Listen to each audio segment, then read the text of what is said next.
Welcome back to Sasi's kitchen. வாங்க நேயர்களே, இன்றைக்கி நம்ம பார்க்க போகிறது எம்டிஆர் குலோப்ஜாம் மிக்சரில் எப்படி குலோப்ஜாம் செய்கிறது அப்படின்றத பார்க்குறது. ஜஸ்ட்டு மிக்சிங் தான் நான் காட்ட போகிறேன். அது ஃப்ரையிங்லாம் நான் பண்ண முடியாது. ஏன்னா நான் ஏற்கனவே சொல்லியிருக்கேன், எனக்கு ஜஸ்ட்டு என்னோடய ஏஜ் வந்து 48. என் பையன் வந்து காலேஜுக்கு போகிறான். எனக்கு யாரும் ஹெல்ப் பண்ணுறதுக்கு ஆள் கிடையாது. எனக்கு தெரிஞ்சதை நான் மற்றவங்களுக்கு சொல்லணும், மற்றவங்களும் நம்ம செஞ்சதை 4 பேருக்கு காட்டிட்டு அதில் நமக்கு பெருமையும் கிடைக்கும், சிறுமையும் கிடைக்கும். அது வேறு விஷயம். இவன்தோ எனக்கு இதெல்லாம் தெரியும் அப்படின்றது எல்லாருடைய மனிதனும் கேட்குற விரும்பப்படுற விஷயம் என்னென்னா, நம்மளுக்கு தெரிஞ்ச விஷயத்த 4 பேருக்கு பகிரணுன்றதுக்காக தான். அதே மாதிரி தான் என்னோடய ஆசையும். ஒரு மனிதனாக பிறந்தா நமக்கு என்ன திறமை இருக்குன்ட்டு வெளிக்காட்டுறதுல இப்போ வந்து ஒரு யூடியூப் வந்து சிறந்த ஒரு சேவையாக இருக்குது. அதில் நிறைய நல்லதும் இருக்குது, கெட்டதும் இருக்குது. நான் எனக்கு தெரிஞ்ச நல்லதை நான் சொல்கிறேன். பிடிச்சிருந்தா பாருங்கள். தயவுசெய்து லைக் பண்ணுங்கள், ஷேர் பண்ணுங்கள், கமெண்ட் பண்ணுங்கள். யாருமே சப்ஸ்கிரைப் பண்ணாமையே பார்த்துட்ருக்கீங்க.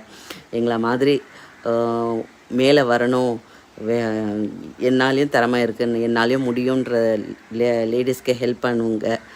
அது என்னை வெளியில் கொண்டு வர்றதுக்கு ஒரு வாய்ப்பை கொடுங்க. நீங்கள் கொடுக்குற அந்த ஆதரவும் அன்பும் தான் எங்களை ஊக்குவிச்சு மேலும் மேலும் ஏதாவது செய்ய முடியும், நம்மளும் கற்றுக்கணும் நிறைய விஷயம் அப்படின்ட்டு. எடிட்டிங் இப்போ தான் நான் 1 by 1 கற்றுன்ருக்கேன். இப்போது நமக்கு ஏஜ் ஆகும்போது அந்த கரெக்டாக இப்போ இருக்கிற அந்த ஃபாஸ்ட் மூவிங் வந்து எனக்கு சரியாக மைண்டில் ஸ்டடி ஆகலை, கொஞ்சம் லேட் ஆகுது. Sorry for the disturbance. ஏதாவது பிழைகள் இருந்தால் மன்னிச்சிடுங்க.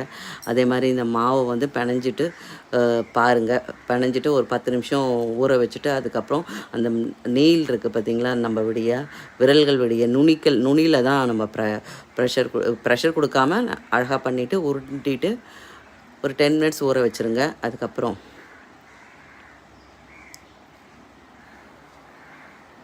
அது மேலே வந்து நெய் போட்டிங்கன்னா பிளவுபடும், உடஞ்சிரும். நீங்கள் அதெல்லாம் ஒன்றும் பண்ணாமல் வெறுமனே உருட்டி நல்லா கொஞ்சம் அழகாக வெடிப்பு இல்லாமல் இது பண்ணுங்கள். இல்லைனா வந்து பொரிக்க வைக்கும்போது எண்ணெயில் போட்டு பொரிக்கும்போது என்ன ஆகும்னா வெடிப்புட்டு பெருசாக வெடிக்கிற மாதிரி ஆகிடும். வெடிக்கணுன்னா மேலே திரிக்காது, பிளவுபட்டுரும் அந்த பொருள். அதனால் கொஞ்சம் அந்த சாஃப்ட்னஸ்க்காக மட்டும் கொஞ்சம் அழகாக நடுவில் வச்சு, நடுவுலையோ வர இந்த கை நம்ம பிடிக்கிறோம் இல்லையா, அந்த இடத்துல வச்சோம் நம்ம ரவுண்ட் பண்ணி பொரிச்சிடலாம். பொரிச்சு எடுக்க போகிறோம் பாருங்கள். சின்ன சின்ன உருண்டைகள் மினிமம் பார்த்தீங்கன்னா, இது அவங்க சொல்கிறது 35 சொல்கிறாங்க.